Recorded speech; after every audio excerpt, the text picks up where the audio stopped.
नमस्कार दोस्त मु ममता आपन को स्वागत करुच्ची आम चैनल। चलतु पुणी गोटे नुआ टॉपिक सहित आमे कथा हवा। आम आम टॉपिक आम कंटेंट आम परंपरा सहित जोड़ी थिबा कथा को आमे आम चैनल माध्यम आने को सब बड़े चेष्टा करूँ। यदि आपन को आम कंटेंट आम कविता आम जो कंटेंट आमे आणुछु ताको आपन को भले लागु थाए ताहले आपन निश्चित भाव में आपन को मतामत जनइबे। आउ आम चैनल मो ओडियाणी यूट्यूब मो ओडियाणी इंस्टा यही चैनल माध्यम आपन को मतामत आपन जनाई परिबे। चलतु आ गोटे नुआ टॉपिक को स्वागत करवा। आज मनुष्य मान भितर गोटे बहुत बड़ गोटे भूल धारणा तांको मन भितर घर करी जाइछि। आमे भगवान को डाकिबारे ना कौन सी बयसर सीमा न था। कौन सी बयसर सीमा भगवान को डाकिबा पाई न था।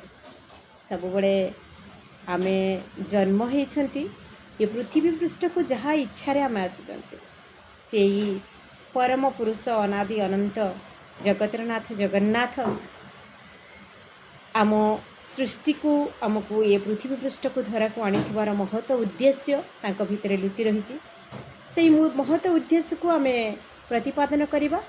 आम जीवन को आम आम से उद्देश्य को पूरण करवा आमर गोटे लक्ष्य। किंतु आमे एई लक्ष्य पई आमे केबे भी आमे ओरी नाहंती कि आमे सीटा को इग्नोर करछंती। हुए तो आमे जानी नाहंती आमे आम पृथ्वी पृष्ठ को आसीबार आमर ए उद्देश्य भी किसी लोगों को जना ना थाई पारे। किंतु सतरे आमे केवल जे ये पृथ्वी पृष्ठ को धरा पृष्ठ को आसचंती केवल ये संसार भितर गोटे इटा तो गोटे साइकेल गोटे जमीती जलचक्र गोटे साइकेल थाए कि पानीटा जलटा वर्षा ही पृथ्वी पृष्ठ को आसे पुणी बाष्प होई पुणी ऊपर को जाए पुणी वर्षा है पृथ्वी को आसे एक को आम जलचक्र कहती गोटे साइकेल कहती गोटे नेचर गोटे साइकेल कहती। सेमिति मनीषर गोटे जो साइकेल गोटे रही वंश जन्म होचे पुणी आमर वंश विस्तार होची पुणी आम मृत्यु होचे आमर मृत्यु होचे पुणी गोटे आम जन्म पाउछंती। ये जो साइकेल एटा कहीं यार कारण आम के पचार या कारण पछरे गोटे रहस्य लुचिक रही।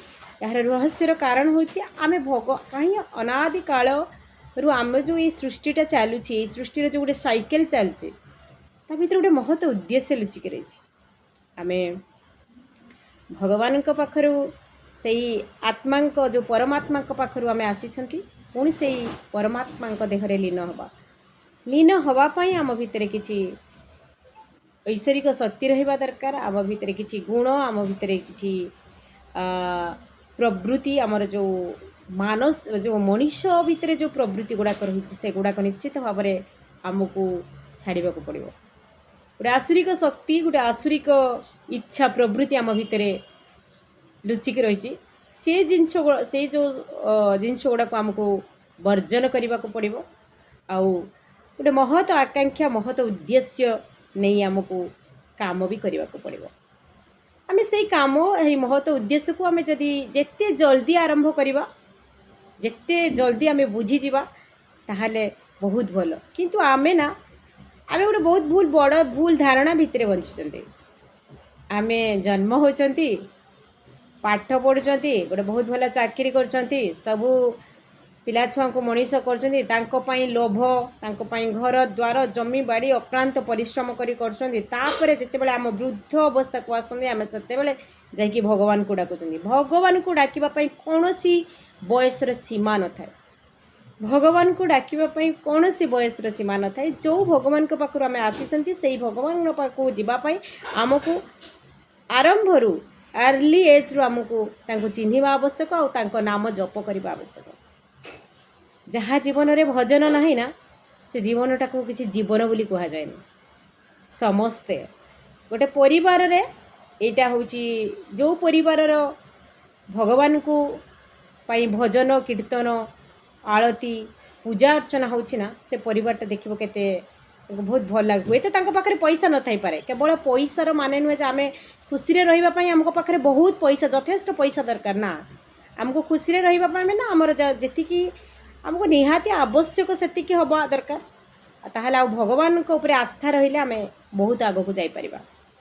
तो चलतु से अनादिकाल अनंत परम प्रभु जगतनाथ जगन्नाथ पाखे आम निजक समर्पित करवा।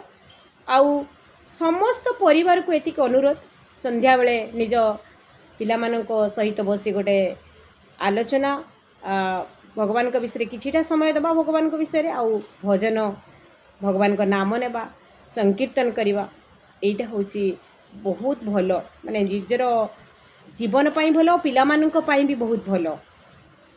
तो चलतु गोटे नुआ नुआ कार्य आरंभ करवा समस्त परिवार रे फैमिली सहित गोटे भजन कीर्तन करी निज जीवन को सुखरे काटिबा।